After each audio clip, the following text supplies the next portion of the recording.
Muito boa tarde a todos. Está no ar o nosso Memórias do Legislativo, um programa que conta a história de quem faz história e de quem fez história na nossa cidade e também na nossa região.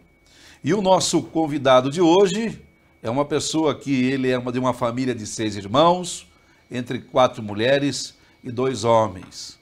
Ele nasceu no dia 22 de abril de 1927. Completou 93 anos há poucos dias. Dos 5 irmãos, apenas uma é falecida. Os demais gozam de muita boa saúde. O nosso convidado de hoje é o médico, ginecologista e obstetra, Dr. Celso Anderson de Souza. Seja muito bem-vindo, Dr. Celso, ao Memórias do Legislativo Lagiano. Eu desejo, antes de mais nada, agradecer o privilégio que esse serviço me concede de poder me dirigir à população de Lages, à qual eu estou ligado por muitos vínculos, desde quando eu era pequeno, menor, com 9 anos de idade, quando vim aqui a Lages para estudar ali no colégio evangélico.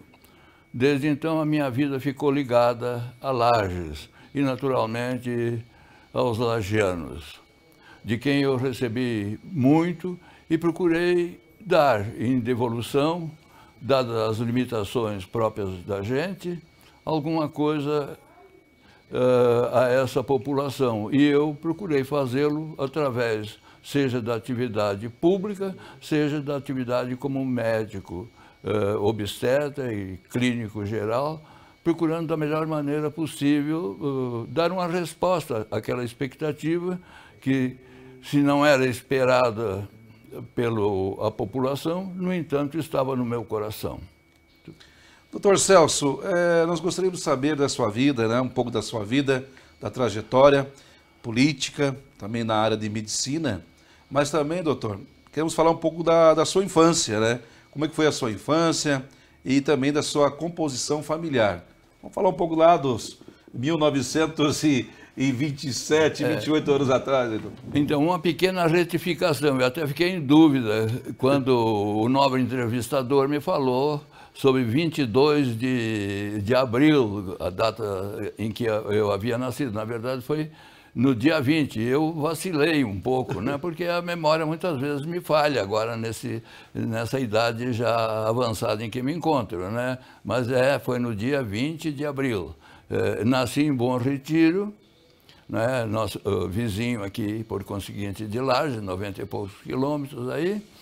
E o meu pai era barbeiro.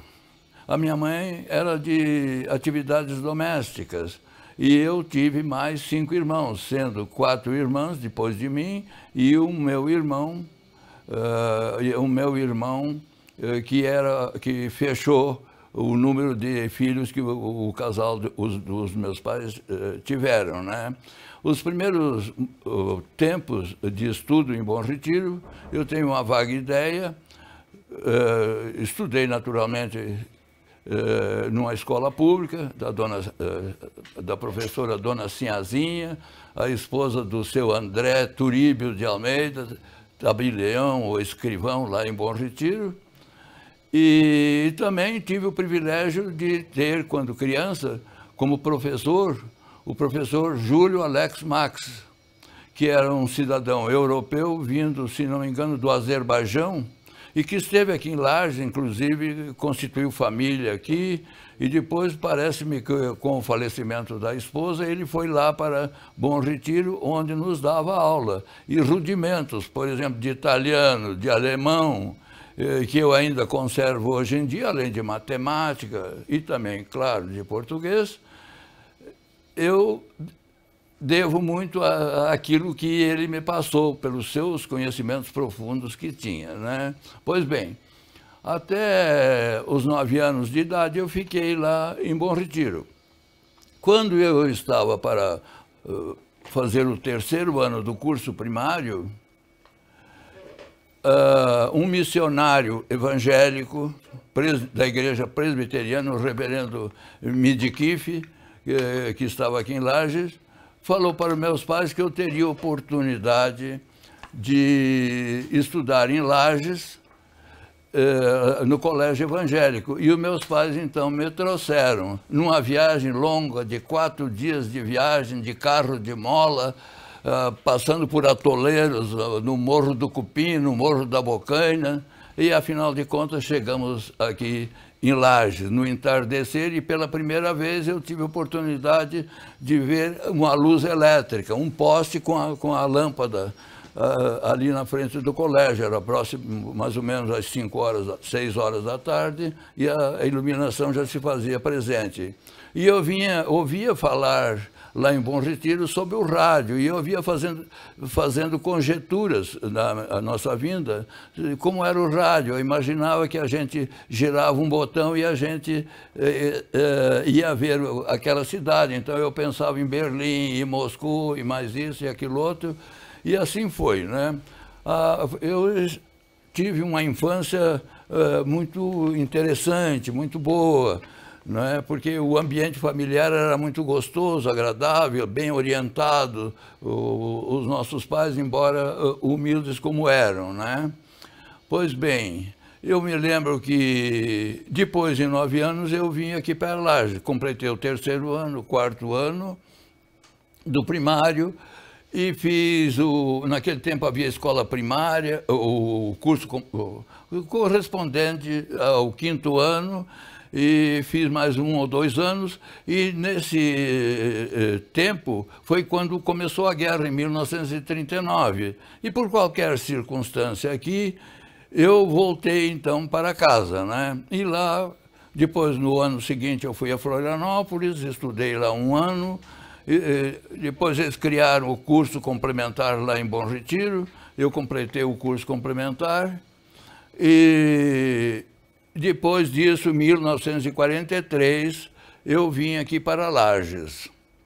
E fui encaminhado aqui em Lages. Os meus pais eram, nessa ocasião, já comerciantes, e tinha como um fornecedor de mercadoria uma firma do seu Bertucci aqui em Lages. E ele disse, olha, manda o rapaz lá para Lages que eu vou encaminhá-lo, vou levar lá no Colégio dos Padres e assim por diante. E eu fui ali, acompanhado do seu Bertucci, ao ginásio diocesano daquele tempo, que é o Colégio Bom Jesus hoje em dia, né?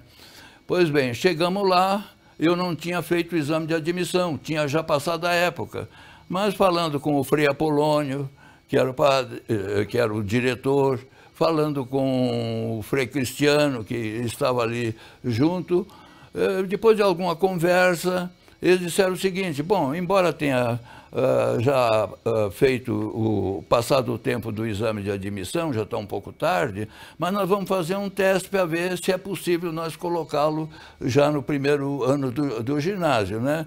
E eu fui sabatinado e tive a felicidade de ser aceito, né? E comecei então o curso, 1º, 2º, 3º, 4º.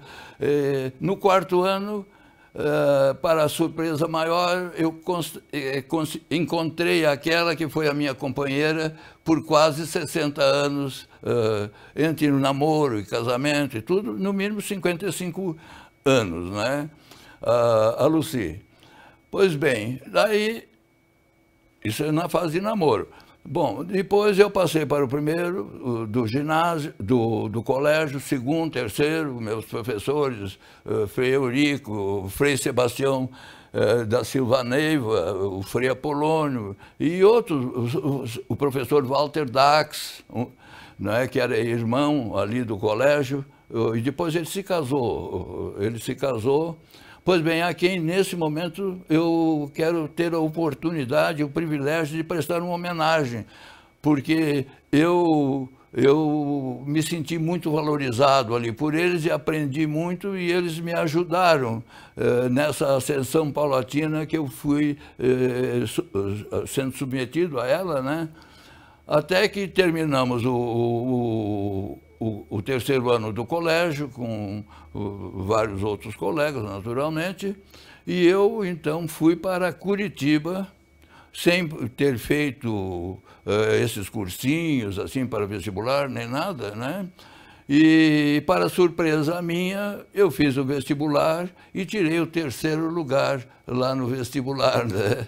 Viu? E daí foi a coisa transcorrendo, primeiro, segundo, terceiro, quarto, quinto, sexto ano de medicina, e eu me formei em 1955 e pela bondade de Deus e o esforço e a colaboração da então minha esposa, muito solidária, muito firme, me estimulando sempre, eu consegui tirar até o primeiro lugar do curso, né? Com isso, eu recebi como compensação, pelo fato de ter tirado o primeiro lugar, eu recebi uma bolsa de estudos para fazer o pós-graduação na Argentina. Então, estive lá onde fui muito bem recebido pelos argentinos, na cidade de Rosário, no hospital italiano, no hospital... agora me foge o nome de outro, assim, nesse repente.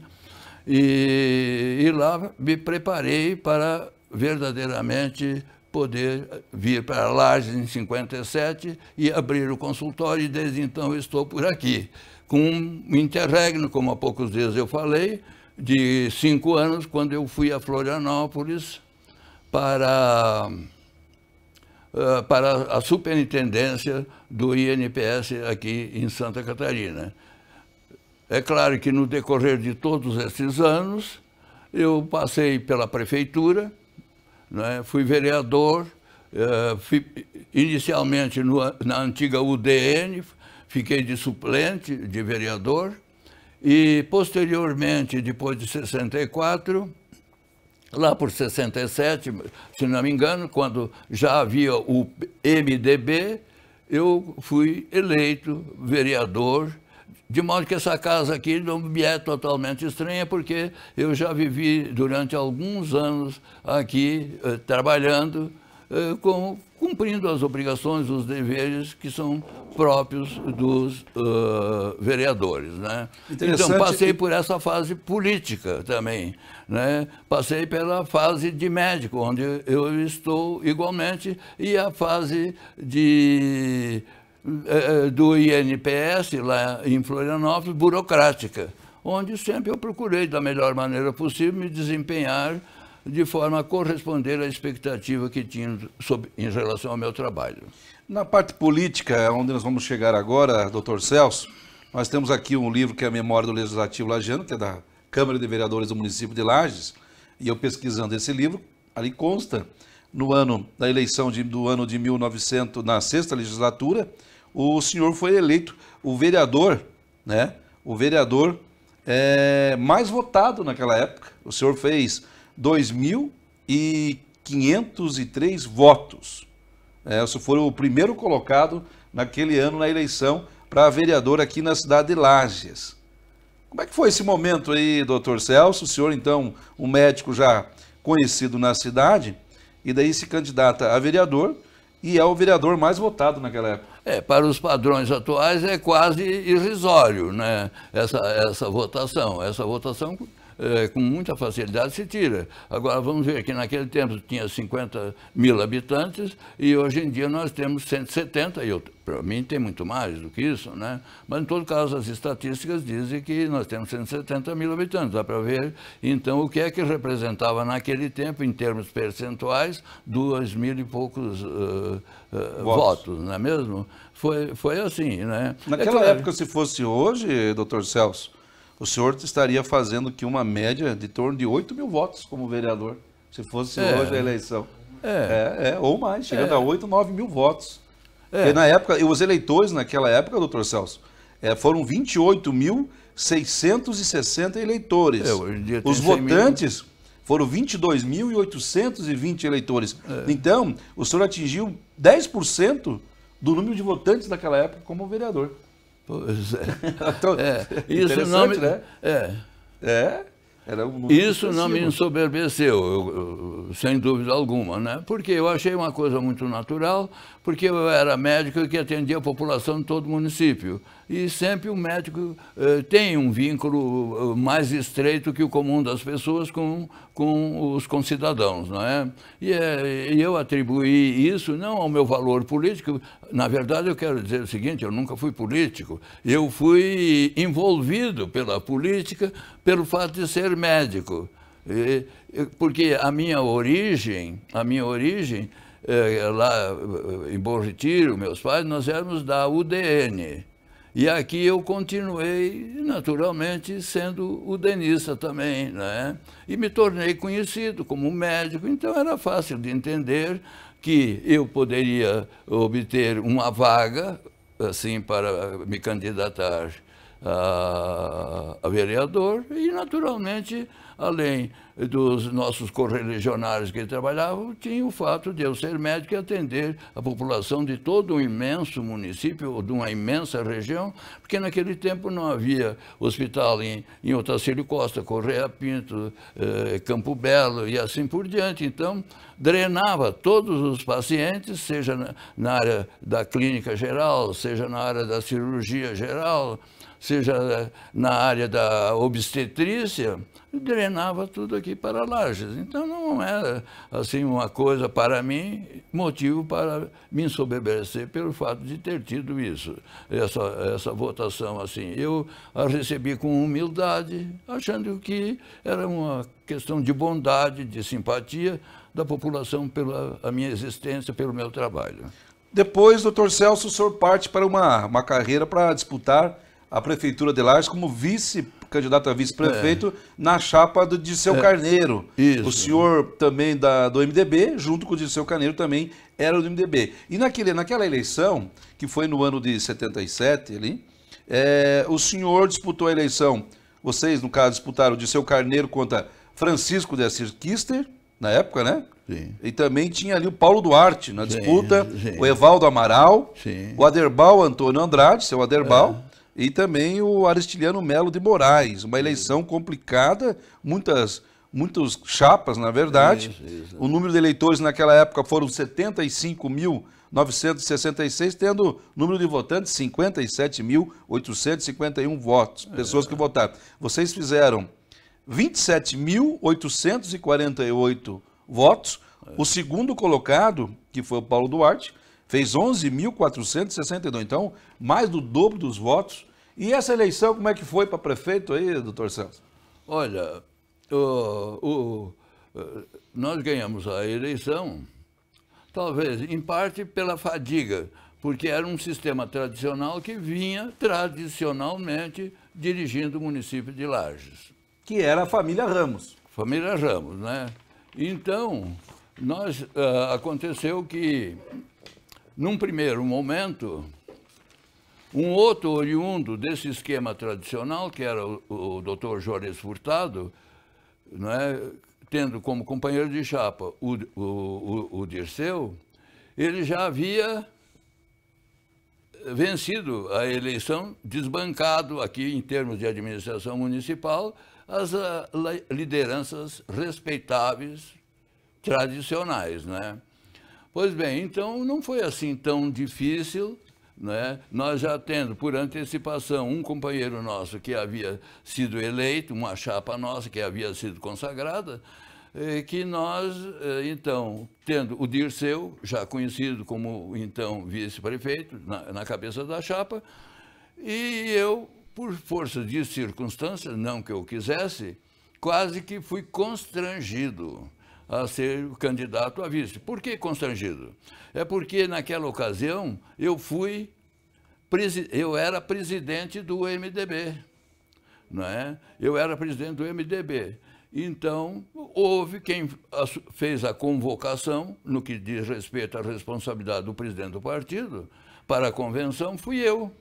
E a população, aqueles nossos correligionários que iriam participar da votação, né, da chapa ali, né, se reuniram ali onde é a Rádio Clube, se não me engano, e E nós tínhamos, então, o cabeça de chapa já consagrado, constituído, estabelecido, que era o Dirceu, mas faltava o vice. E a população esperando a presença de algum vice, a decisão. E conversas de bastidores daqui, dali, do qual participaram também o doutor Laerte Ramos Vieira, nosso deputado federal, né? E eu me senti como que encurralado. Eu digo, mas eu não posso agora decepcionar, dizer que nós não temos um candidato a vice. E puxa daqui, puxa dali. Eu digo, olha, claro, em primeiro lugar, eu procurei me colocar em contato com o senhor, né? Como cristão que sou, eu procuro pautar a minha conduta em função daquilo que eu acho que está previsto, prescrito nas Escrituras Sagradas, né? Então eu digo, olha, meu Deus, é uma situação que eu não busco, não quero, mas o que é que eu vou fazer? Se é para eu ser vice, vamos ser vice. Então, daí eu aceitei e com isso foi homologada a chapa e nós concorremos, né? Mas eu quero sempre ressaltar o seguinte, não é pela importância minha na chapa que nós vencemos as eleições, né? Nós vencemos as eleições porque o Dirceu veio com uma mentalidade nova, propondo à população de Lages um tipo diferenciado de administração que pudesse resolver, se não em todo, pelo menos em parte, os problemas da população mais sofrida da nossa cidade. E eu acho que foi isso que motivou, sensibilizou a nossa população e nos deu a vitória nessa ocasião, né? E na prefeitura nós ficamos, além dos anos regulamentares, naquele tempo houve uma prorrogação do mandato de prefeitos e assim por diante, né?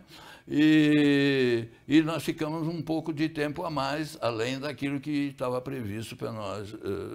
E daí, na ocasião seguinte, concorremos às eleições com uma chapa ali e a população, quem sabe, se saturou de nós, não entendeu a mensagem que nós estávamos fazendo, mas eu quero crer e ainda estou convencido hoje em dia que pela primeira vez no país se fez uma administração singular, não usual, não baseada em prestígios de natureza familiar ou de recursos financeiros, mas puramente de ideias que foram trazidas para cá pelo Dirceu e que sensibilizou a opinião pública.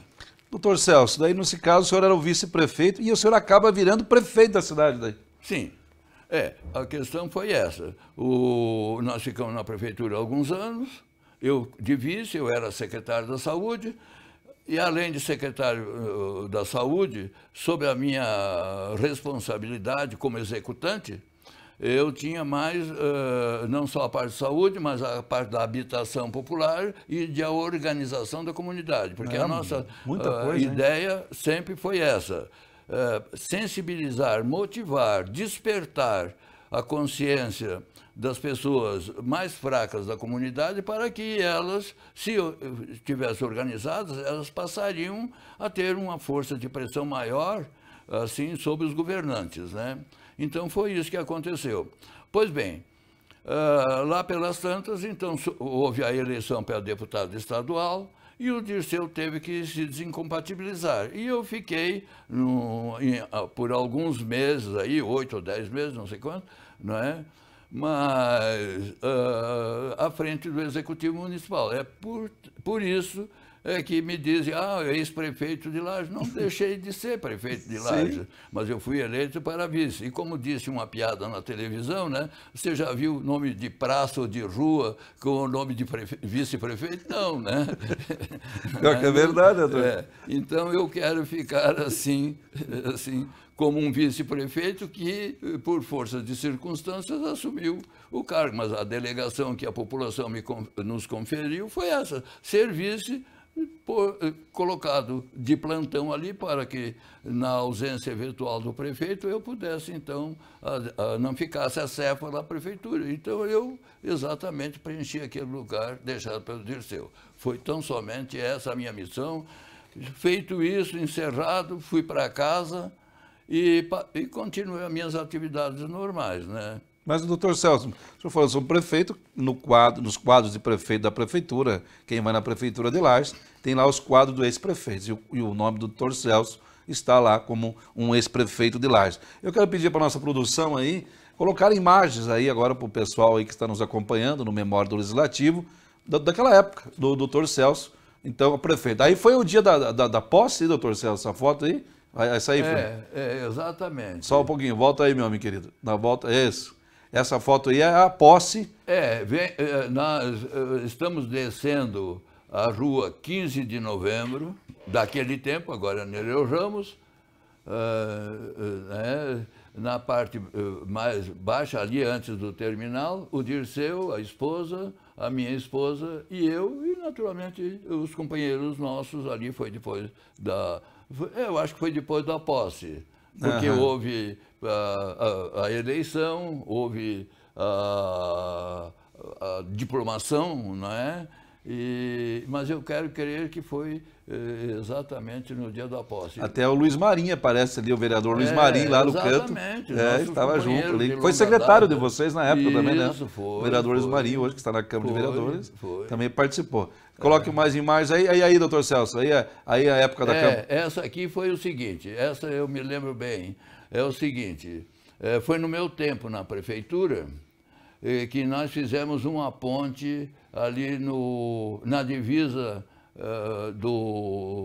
da Santa Terezinha do Salto com o Campo Belo, lá no Rio, se não me engano, Taimbé, não é? E foi uma inauguração que foi muito prestigiada pela população de Campo Belo, que foi grandemente beneficiada naquele recanto de Campo Belo por aquela estrada, por aquela ponte que nós fizemos. É um lugar muito bonito, tem uma cachoeira ali, e eu espero que hoje em dia o acesso esteja mais facilitado para que as pessoas possam degustar, apreciar, valorizar uma beleza cênica apresentada por aquele lugar ali, né?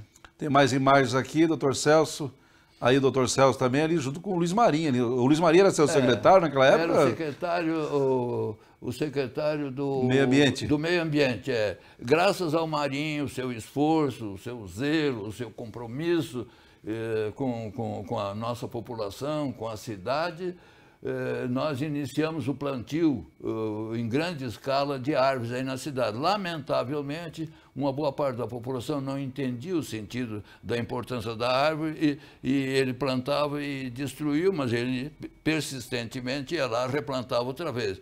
Sobretudo, por exemplo, essas árvores que orlam aqui, que ornamentam a orla do Cará, ali, né? Foi do nosso tempo. Né? Os álamos que tem ali, majestosos, portentosos e tudo, né? E foi no nosso tempo. Né? O Luiz Marinho foi que fez esse trabalho. Né? O Luiz Marinho está na batalha faz tempo. E aí, doutor? O senhor está novo com o Marinho? O Marinho trabalhava, né? Ó, o Marinho ali, ó. Depois vamos mostrar para ele, né? Nós tínhamos o Cosme Polese, que era nosso colaborador, secretário, né? E, na verdade, é difícil a gente estar assim, tão longe estamos dos fatos, assim, que num repente não é fácil a gente citar nome após nome. Mas o que eu me lembro bem foi aqueles meus colaboradores lá na secretaria que também se encarregava pela saúde. Saúde. Né? Nós tínhamos a saúde, né? E, claro, e a habitação, nós tínhamos o Tergino, que foi depois vereador aí, nós tínhamos o engenheiro responsável pelos os projetos, né? Inclusive daquela ponte que foi inaugurada lá. Inclusive eu disse um dia para ele, eu disse assim, olha, mas eles estão construindo em diagonal aquela ponte. Ele disse, não pode, Mas você foi alguma vez lá para ver? Não, não fui. Pois bem, mas estamos construindo, né? Ah, não, está tudo certinho, né? Porque nós tínhamos uma equipe muito boa, né? Liderada pelo Batista Luzardo Muniz, que também foi vereador, uma figura extraordinária. Olha, naquele tempo, Lages era 3, 4 vezes o tamanho de Lages e nós tínhamos um interior imenso, com essas rodovias sem macadamização, pontes de madeira e tudo mais, davam uma enxurrada, era a ponte daqui e dali, as reclamações sem conta. E o Luzardo, com a sua equipe, ia lá e dava um jeito, né? É interessante, mais imagens aí do Dr. Celso, o Dr. Celso, prefeito na época, aí junto com a avó Lucy, né, Dr. Celso? E aqui tem o doutor, olha, meu colega, ele tá aposentado, era médico lá em Campo Belo. Tem mais imagens. Aí, doutor, aí o senhor como aí na campanha, pelo que eu estou vendo. Quem vê pensa que eu era orador, né? Vai inflamando o povo. Exatamente. Aí na prefeitura, doutor? Veja, o aspecto aí é mais formal, né? Foi na prefeitura. Eu não sei se foi quando eu fui diplomado ou se em que circunstância foi, né? Porque como prefeito a gente sempre tem que estar presente em determinados atos e por isso todo engravatado ali, coisa assim, né? É um momento bom. E aí junto com o Dirceu Carneiro, Dirceu, o Wilson, que é jornalista, extraordinário jornalista, né? Eu só lamento que ele não tenha usado, mas que talvez venha a fazer, a capacidade de trabalho que ele tem, né? Para fazer uma história da nossa administração, porque o que nós temos da nossa administração, em termos de registro, assim, para leitura, é aquilo que o Márcio Moreira Alves escreveu, que veio do Rio de Janeiro, ficou 15 dias aqui, não dava tempo de ver toda a nossa atuação, né? Mas ele esteve aí no nosso trabalho e escreveu aquele livro Lages, a Força do Povo. Então está aí a carreira do Dr. Celso como vereador, como vice-prefeito e como também prefeito da cidade de Lages. O Dr. Celso, naquela época, qual é a maior dificuldade que tinha naquela época que o senhor podia dizer para nós aí, porque hoje, né, hoje tu vê aí as obras saindo, o governo federal de uma forma ajudando. O que o senhor vê hoje? Qual é a dificuldade maior? Exatamente. Nós estávamos cercados, né, não digo de inimigo, mas adversários políticos, né? No Estado, nós tínhamos como governador alguém que não era do nosso lado, não era do MDB. Não é? E no plano federal havia o governo de exceção, também, que nunca, por sinal, nos criou embaraço, problema nenhum, né? Porque nós não estamos aqui para fazer coisas erradas mesmo, né? Mas é claro que, então, os recursos que poderiam eventualmente vir do governo federal aqui para o Estado e depois ser repassado para nós, é claro que não vinha. Então nós tivemos que nos virar, apelando para o quê? Para a imaginação, para resolver o problema. Então o que é que nós fizemos? Imaginamos a horta comunitária, para que alguém lá no Bairro Getal, lá para o fundo, né? Para que as pessoas pudessem usar uma área ociosa ali, plantar e colher as suas verduras para o seu uso doméstico e o excedente poderia até vender, não é? Isso. A Associação dos Pequenos e Médios Comerciantes. Nós entendemos que o pequeno e o médio comerciante, ele exerce uma função social extraordinária, porque ele vende fiado, né? Vende na caderneta e leva calote e tudo, e se quebra, assim por diante. Então, a função do comerciante de bairro, né? Até os dias de hoje é muito importante, porque ele livra, em situações de emergência ou de privação, as pessoas, muitas vezes, de sofrerem mais. Né? Por quê? Porque ele fornece fiado. E vai receber quando? Nas calendas, né? Quer dizer, então é isso. Então nós entendemos isso e procuramos unificar a fazer uma associação que congregava muitos, aqueles que quisessem, naturalmente, né, e entendesse o nosso propósito, eles se integravam e faziam uma associação. E então, se um desmanchava uma saca de trigo na semana, o outro poderia desmanchar 10 sacas de trigo. Então, juntava o dinheiro proporcional a cada um desses consumos, né? E a prefeitura mandava buscar na origem, né, para trazer a mercadoria mais barata para que eles pudessem, por sua vez, passar por um preço mais barato aquela mercadoria para a população, né?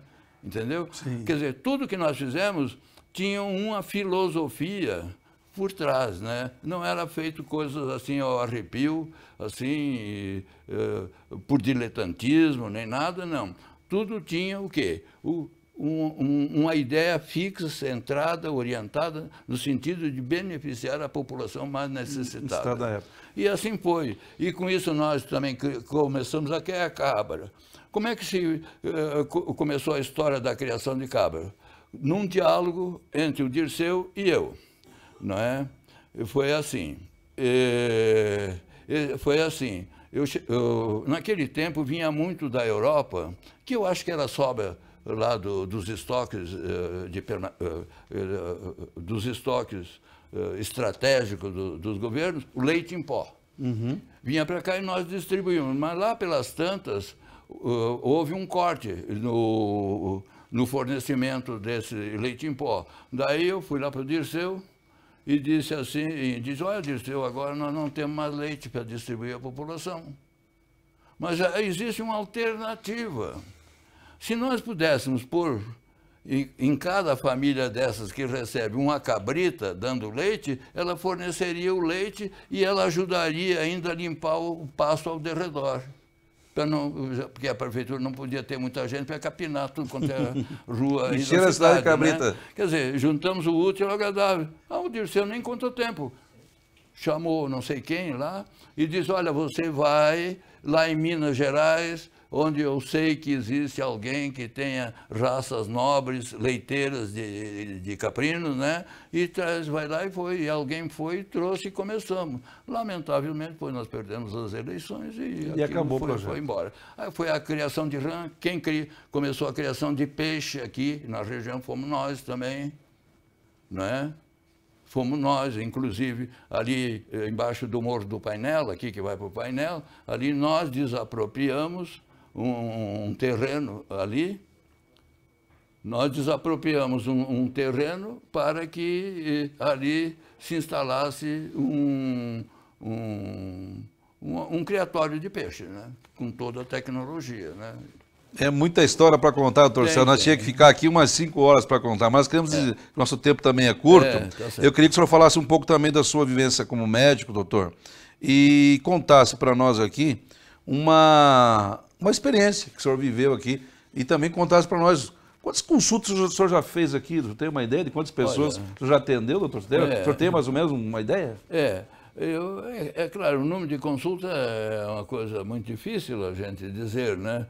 Mas houve alguém que calculou aí 300, 350 mil, né? Muito, né? É possível que até mais, né? Isso também não é uma coisa extraordinária, considerando o fato que naquele tempo vinha gente tudo quanto é interior aqui para Lages, né? Mas realmente foi um número muito grande. O que é mais sugestivo e é mais fácil de saber é o número de partos que eu atendi na maternidade. Quer dizer, eu presumo que mais de 10% da população de Lages passou pelas minhas mãos aí, né? Porque a cada momento eu passo pela rua, doutor, esse aí, isso e assim. Ele nasceu, foi o senhor que... Ainda hoje, eu vinha com a minha esposa ali, numa esquina, eu de máscara, eu procuro andar de máscara quando sai à rua, eventualmente, né? Com o boné bem abaixado, para que não me conheçam, né? Ontem, inclusive, aconteceu o seguinte, depois eu volto à história da senhora, né? Mas eu chegou ali na sinaleira, eu ia a pé, meio abaixado assim, já ando meio curvado, é natural, eu não posso andar empertigado assim. né? E um cidadão passou e, ô, doutor Celso, como é que vai? Daí eu fiquei decepcionado, né? Porque o meu disfarce não foi suficiente para me tornar desconhecido. Pois bem, essa senhora disse, olha, parou-nos ali, numa certa altura, eu estava com a minha esposa, e ela falou. Ah, o senhor que trouxe à luz isso. Então, a todo momento eu estou vendo isso, né? Quantos anos de profissão, doutor? Quantos anos de profissão como médico? Eu me formei em 55, então são 45 anos, mais 20, 65 anos. 65 anos de profissão como médico. Aqui em Lages, tira 2, né, que eu comecei em 67 aqui, né? Sim. Em 57, 57. Digo, 63 anos. Né? E ainda estou aí, anos. Agora não dá porque não posso sair, né? Estou trancado aí, né? Inclusive na faculdade também não estou indo, porque a gente não pode dar um mau exemplo, né? Para quem não sabe, o doutor está falando em faculdade. O doutor Celso, ele dá aula na Faculdade de Medicina aqui na Uniplac, em Lages, né? Inclusive tem até uma imagem aí do doutor aí na faculdade, aí o meu amigo, o nosso, aí ó, o doutor na faculdade, ele dá aula para que, qual é a turma que o senhor dá aula lá, doutor Celso? Eu dou para o 4º ano. Eu dou, digamos assim, a prática, o encaminhamento do médico para o exercício da profissão. Porque os primeiros anos, naturalmente, a pessoa precisa ter conhecimentos básicos, né, para poder entender o que está ocorrendo. E eu pego os alunos aí e vou ver, então, quais são as suas deficiências e procuro orientá-los no sentido de fazer a prática médica como eu acho que deve ser, né?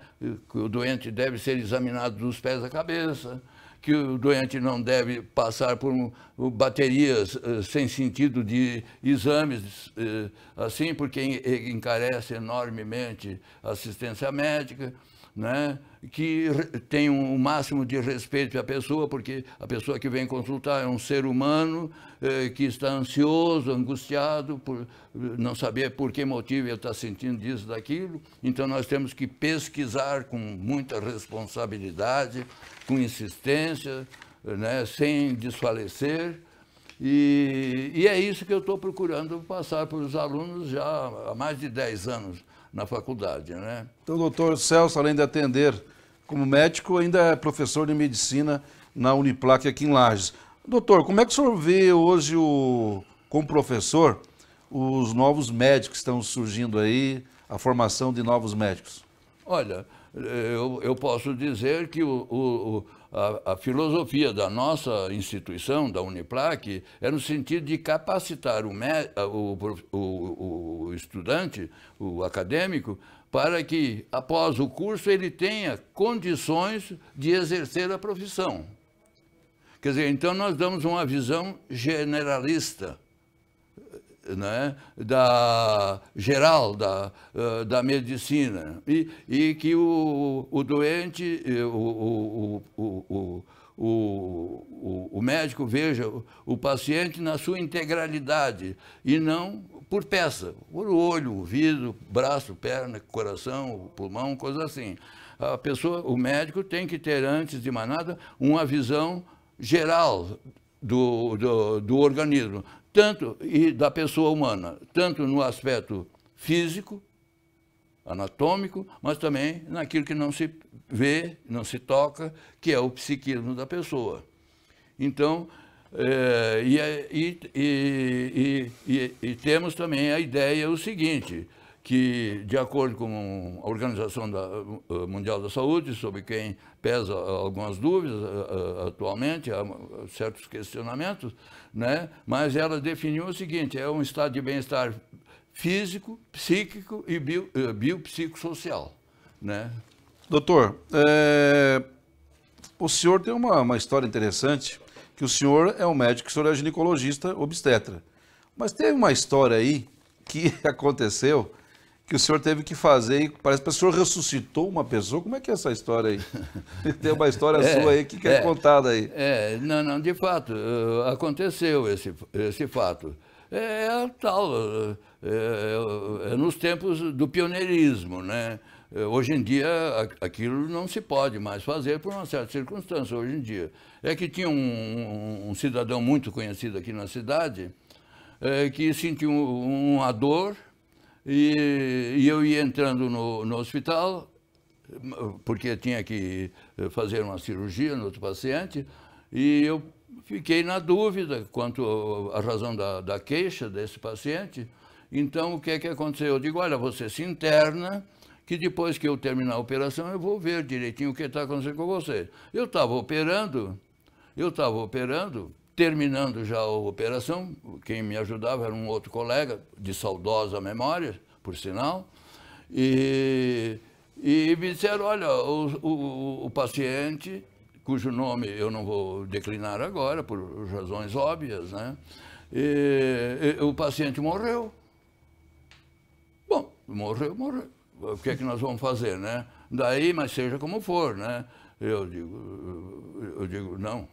Então, pedi para o meu colega, você termina a cirurgia e eu vou lá em cima ver o que é que está acontecendo, se realmente, efetivamente, porque eu usei aquela expressão morreu, não, aquilo não me soou bem para mim. Eu não quero que os outros sintam a mesma coisa, né? Porque não é brincadeira ver uma pessoa morrer, né? Bom, mas então eu fui lá para conferir, para ver se era, mas cheguei lá, examinei e realmente a pessoa estava morta. No leito de hospital, morto. Aí eu então me deu um clique aí, eu digo, sabe de uma coisa? Vamos fazer o seguinte, me chame o anestesista aqui, vamos fazer uma intubação, vamos fazer massagem. Claro que nesse ínterim eu já estava massageando para ver se reanimava a pessoa, porque eu não sabia quanto tempo tinha parado o coração, né? Muito bem, daí veio o anestesista, então, intubou. Mas eu digo, massageamos um pouco mais por via torácica, a gente sentiu os ossos até meio quebrando, né? A gente sente, né? Porque a pressão era grande e a pessoa era forte. Então, daí eu peguei e disse assim, vai lá embaixo e me traga um bisturi. Foram lá embaixo, no centro cirúrgico, e trouxeram o bisturi. E eu abri o tórax, forcei, abri assim, e acessei o coração e comecei a massagear o coração. Mas o coração estava flácido, como se diz, parado em diástole, flácido, parado completamente. Não tinha tônus, não tinha regeza, nem nada. Estava como se fosse uma coisa, uma massa mole, né? Assim. Então, eu continuei massageando, mas daí eu cansei. Mas daí transpirou o que estava ocorrendo naquele quarto do hospital e chamaram um colega, um outro colega. Eu veio, daí eu digo, eu estou cansado, mete a mão aqui também. Né, mete a mão aqui também. E ele cansou, eu voltei, vai. E depois de muito tempo, nesse espaço de tempo, a gente usa o cálcio, a adrenalina, coisas assim para ativar a circulação. Naquele tempo, nós não tínhamos desfibrilador, não é? Então, o que é que eu fiz? Tinha lá um colega que tinha um aparelho para fazer estímulos da musculatura, da face, quando as pessoas têm paralisia facial. Então, eu digo, vai lá e traz aquele aparelho. Eu sabia que tinha lá num canto aquele aparelho e traz coisa.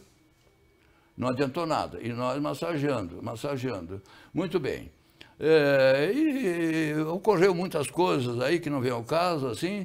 Até que depois de um tempo, que eu não posso dizer quanto tempo, se foi meia hora, uma hora, ou quanto tempo foi, eu comecei a sentir, ou começamos a sentir, que o coração estava adquirindo tônus, estava enrijecendo. E daqui um pouco, daí com isso, a gente soltou o coração e ele bateu uns momentos, assim, né? Bateu uns momentos. Daí parou outra vez, voltamos a massagear. E daqui um pouco ele voltou e se firmou nas batidas, né? Ficou batendo, resultado. Eu fechei o tórax, costurei lá assim, grosso modo, né? A coisa, mandei levar o doente lá para a UTI, né? E o doente se recuperou e viveu mais 15 ou 16 anos depois, só com algum problema de memória, Mas depois foi se recuperando aos pouquinhos, e 15 anos depois ele veio efetivamente a falecer, né? Foi É um interessante, episódio né, doutor? desse, mas é que hoje em dia, se eu conto às vezes para os alunos essa peripécia, eu digo, vocês não podem hoje em dia fazer mais isso, né? Porque naquele tempo nós tínhamos que fazer tudo, todos os médicos tinham que fazer tudo, né? E que a sua área, na verdade, era outra, né, doutor? Era ginecologia e obstetrícia. Isso Agora, foi fazer uma cirurgia do coração. sim. A gente fazia tudo. É que durante a faculdade a gente ia mais ou menos se capacitando para sair da faculdade como um clínico geral e como um cirurgião geral, né? Depois é que começaram a proliferar as especialidades. Mas a nossa faculdade aqui procura fazer com que se resgate aquele sistema antigo, anterior, né, não digo antigo, de assistência médica, em que o doente, principalmente, em primeiro lugar, fundamentalmente, deve passar pelas mãos de um clínico, para que o clínico faça uma avaliação e o clínico vai dizer o seguinte, você precisa o cardiologista, você precisa o cirurgião geral, o cirurgião de coração, ou coisa que o valha. Quer dizer, todo doente que hoje em dia vai, sobretudo, em primeiro lugar, para o especialista, deveria antes passar pelo crivo do clínico geral. E é isso que, na faculdade, eu estou procurando incutir na mente dos alunos, que a clínica geral é que é soberana para decidir a conduta, a orientação que deve se dar para o paciente. Doutor, uma pergunta para o senhor, agora sobre, o senhor fala muito em Deus, né? E a religião na sua vida, doutor? Sim, foi fundamental, né? Eu creio que todos os passos que eu dei na vida, eu procurei consultar o Senhor, né?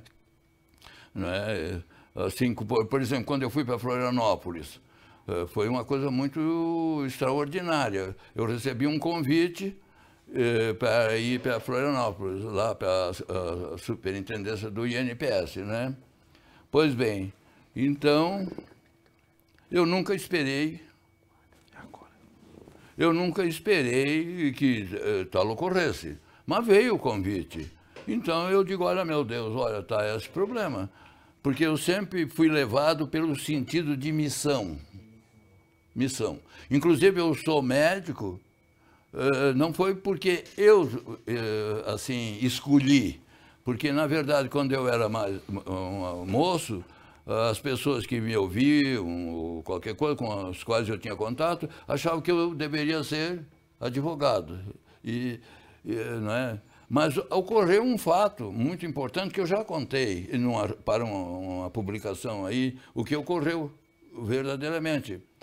Eu era atleta, eu jogava futebol, basquete, vôlei, futebol, salto em altura, corrida em distância, tudo isso. Onde tinha no ginásio essas coisas, eu... Estava dentro. Estava lá. Né?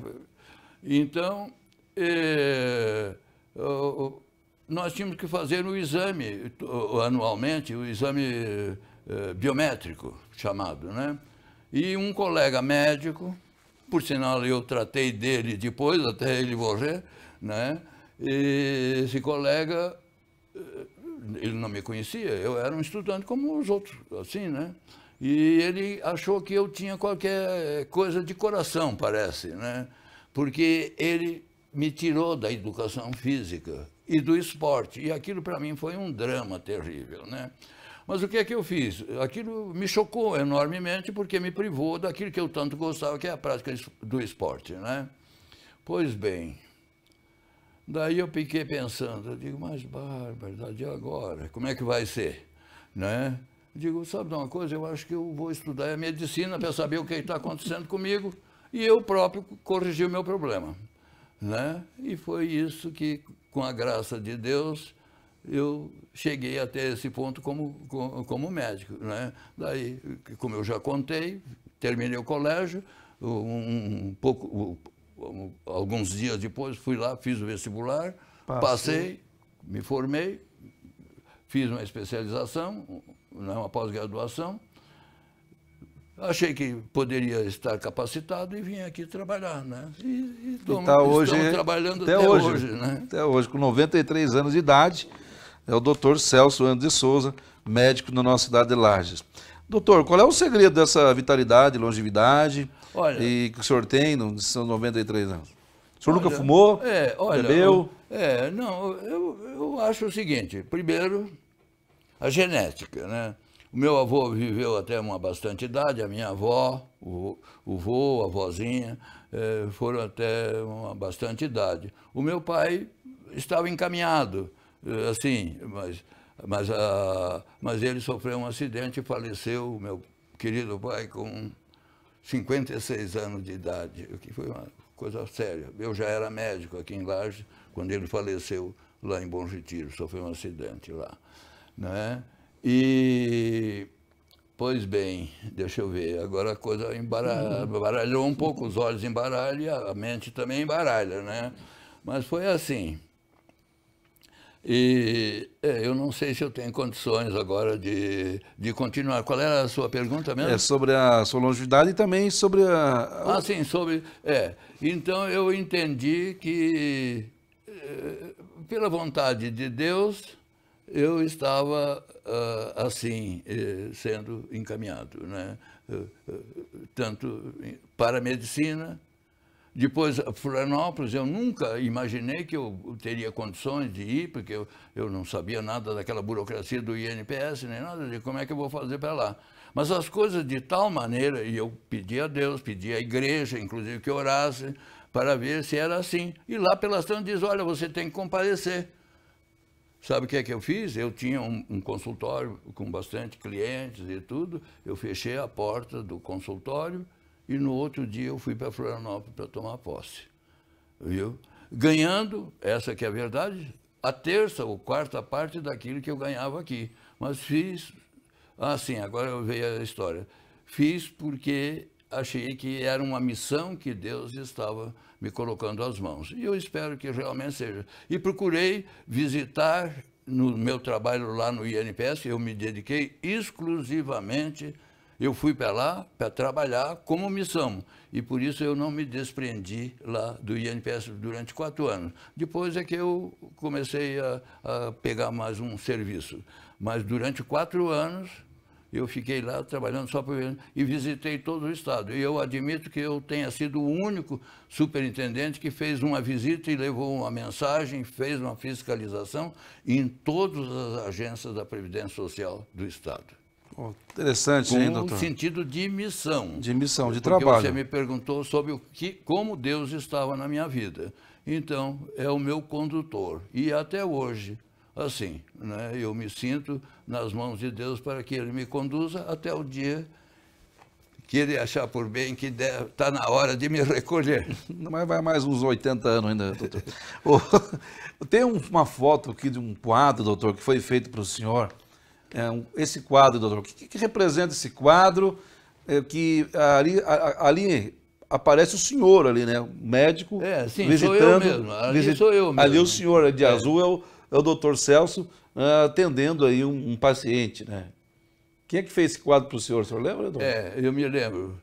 Quem fez, em primeiro lugar, vamos ressaltar, uma neta do Agostinho Maliverne.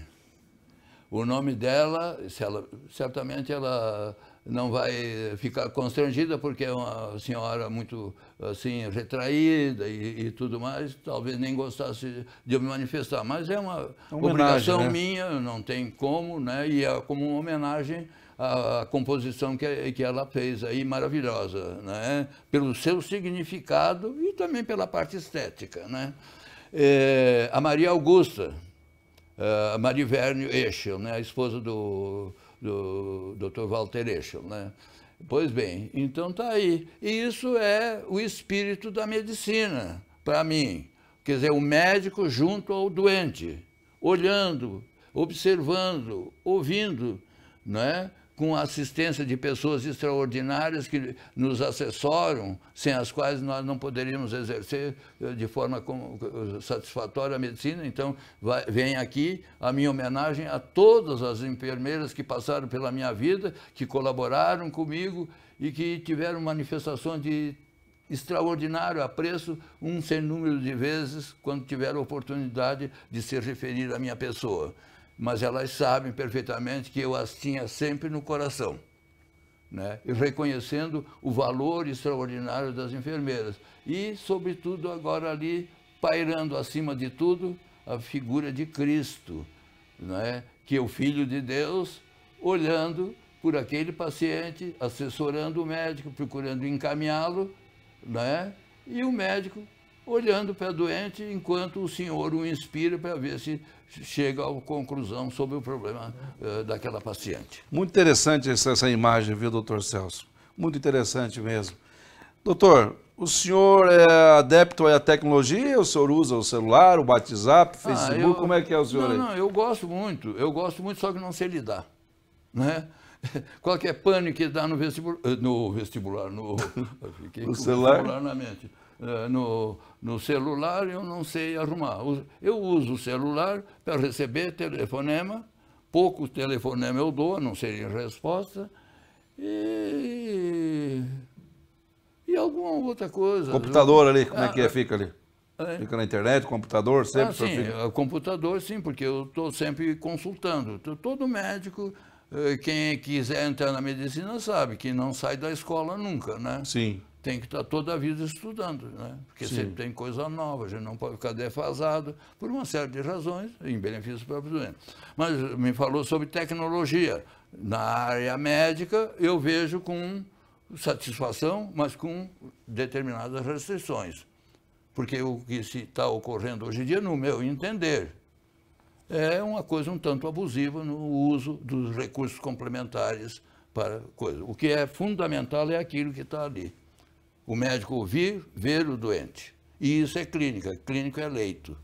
Clínicos é leito, né? Então, o médico tem que estar presente, ouvindo, tocando, palpando, observando o paciente, né? E se interessando por uma vida que está em suas mãos, assim, para resolver o problema que ela apresenta.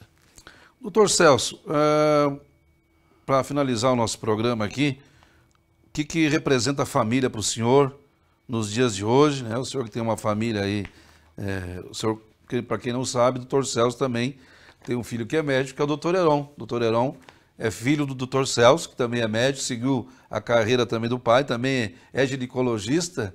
E também é uma honra, né, doutor, ter um filho também médico, né, doutor? E tem uma neta médica, que é ginecologista também, e tem uma sobrinha, que praticamente foi criada lá em casa, que é médico, e essa sobrinha também já tem 2 filhos médicos. Então foi encordoando, né? Mas quem começou a lista fui eu, né? Viu? Ali sua esposa? É. A foto aí da sua esposa Tite. Bom, me falou sobre família. Tem também. O que eu posso fazer? Toda aquela pessoa que tem um conhecimento bíblico, que se diz cristão, obrigatoriamente tem que valorizar a família, né? Porque é através da família que surge e vem as pessoas para a vida, né? O pai, a mãe, vem as pessoas. E essas pessoas vão se constituir, vão constituir outras famílias, e assim vai indo e a população vai aumentando, né? Quer dizer, quem constituiu a família foi o próprio Deus, crescer e multiplicar-vos. Que outra maneira vai se multiplicar se não houver o concurso, né? A colaboração assim do homem e da mulher, né? Então é isso que eu vejo. Então, e depois tem isso, né? Uma família bem constituída é um alicerce da sociedade. Agora, uma família que não se constituiu convenientemente ou que se desagregou é um problema. E, sobretudo, no que diz respeito à descendência, que sofre uma enormidade, assim, com a destruição da família, porque são pessoas jovens que não têm um encaminhamento ainda na vida e que se sentem perdidas. E daí tanta marginalização que existe, tanta violência, tanto desamor, tanta falta de solidariedade humana, que nos choca, mas é de fácil compreensão. Quer dizer, toda a nossa sociedade deveria se empenhar para valorizar a família, né? A estrutura familiar. Doutor Celso, com a sua experiência que o senhor tem, o que fica essa pandemia que nós estamos enfrentando hoje, que é o coronavírus? O que o senhor acha que vai mudar a partir de agora com a passagem dessa pandemia que estamos vivendo hoje? Muitas lições a gente tem que tirar isso, né? Uma, que nós não sabemos a evolução dessa pandemia, como é que vai ser. A gente procura comparar com as outras epidemias que ocorreram e que tiveram um ápice e depois regrediram, coisa, né? E daí passaram a ser uma afecção assim, endêmica, mas com casos solitários que pipocam aqui e ali, né? É assim, nós não sabemos a biologia desse vírus, essa que é a verdade, a morbidade dele. O que se fala muito por aí é comparando com outras epidemias, né? Mas essa é uma. Então, nós podemos dizer que temos muita ignorância sobre isso. A vista prova disso é que esse medicamento melhora, aquele outro melhora, aquele outro melhora, aquele outro melhora, né? Então, surge de várias fontes medicamentos, assim, drogas, que têm um efeito benéfico, digamos assim, né? Quando usado no devido momento. E não esperar a pessoa estar agonizante para depois começar a tomar, né? Isso é uma loucura, né? Isso é uma loucura, né? Tem que dar quando se detecta ou se suspeita que haja aquela patologia. É preferível, da suspeita, começar com o medicamento. Se não se confirmar, suspenda a medicação e liquida o assunto. Toda medicação é passível de uma ação secundária.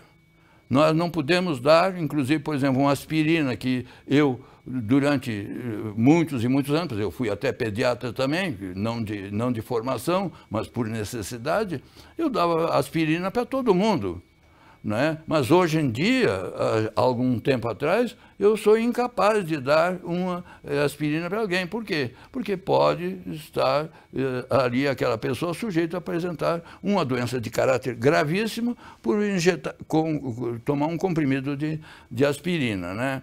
Bom, é isso. Outra coisa, o ser humano vai ter que forçosamente, porque Deus nos fez pensantes, então nós vamos ver que lições nós poderemos tirar disso. Outra, a limitação, a falência do homem em resolver os seus próprios problemas. Surgem situações críticas na vida pessoal e da sociedade que o ser humano não tem condições de resolver. Só quem pode é quem nos fez, que é Deus. Então, vai muita gente que se afastou de Deus, que não considerava importante a presença de Deus, porque tinha seus problemas todos resolvidos, né? Tinha recursos assim, à vontade, financeiros e tudo mais, levava e não precisava de Deus, né? Assim. Mas agora está sabendo o seguinte, que existem situações em que nós, forçosamente, o ser humano, necessita de pedir a misericórdia e a assistência de Deus, não é? Outro, o estrago que isso faz. Como qualquer outra agressão que possa ocorrer, até uma cirurgia, coisa, tem que haver a reparação. E essa reparação pode ser lenta ou demorada, ou precoce ou rápida, né? Então, o que é que acontece? Nós temos que estar preparados para viver num outro mundo, em situação totalmente diferente daquela anterior à situação. Mas que o ser humano vai encontrar, sem dúvida alguma, uma saída para a recuperação da crise estabelecida pelo surto esse que acometeu a humanidade. Doutor Celso, nós queremos agradecer a sua presença aqui no Memórias do Legislativo, um programa que conta a história de quem faz história. O senhor ter vindo até aqui, né? Nós estamos aqui respeitando a distância, o nosso estudo ele é todo higienizado, com álcool, né? O pessoal que está nos assistindo, e dizer para nós que é uma grande honra, e eu recebi aqui uma revista, a revista Visão, que ela teve aí, algum tempo atrás aqui, há 3 anos atrás, a capa da revista Visão era o Dr. Celso Andros de Souza. Está aí para os nossos amigos falando da medicina. Então, para nós, Dr. Celso, é uma honra o senhor fazer parte desse nosso programa, contando a história sobre a sua vida política, da medicina, familiar. Nós poderíamos aqui ficar 3, 4 horas contando muita história que não ia nunca chegar todo sobre o que o senhor fez na sua vida, na sua carreira. Então, eu me fico honrado de estar entrevistando o senhor aqui na nossa TV Câmara. Eu quero dizer o seguinte, que o honrado fui eu, né, com o convite para estar aqui, para poder me manifestar, assim, a população de Lages a quem eu devo tanto, né? Eu sempre fui muito grato a Lages por ter, desde pequeno, me acolhido, né, e me propiciado elementos para que eu pudesse subir um pouquinho na vida, né? É isso. Então, eu gostaria, se fosse possível, isso não é, mas se fosse possível, declinar o nome de todas as pessoas de Lages né, que passaram pela minha vida e que foram de uma importância extraordinária na minha formação, né? Porque cada paciente que a gente vê, isso na área da saúde, cada paciente que a gente vê, e isso eu quero repasso sempre aos alunos, é uma fonte de ensino, de aprimoramento do nosso ser, para que nós, a cada dia que avancemos, nós tenhamos um progresso assim, no conjunto do nosso próprio ser, tornando-nos melhores, mais sensíveis, mais solidários, com mais amor pelo nosso semelhante, que é o que eu acho que está faltando muito aqui no nosso meio, e particularmente generalizando em todo o país, né? Que está faltando amor, solidariedade, respeito de umas pessoas para com as outras, viu?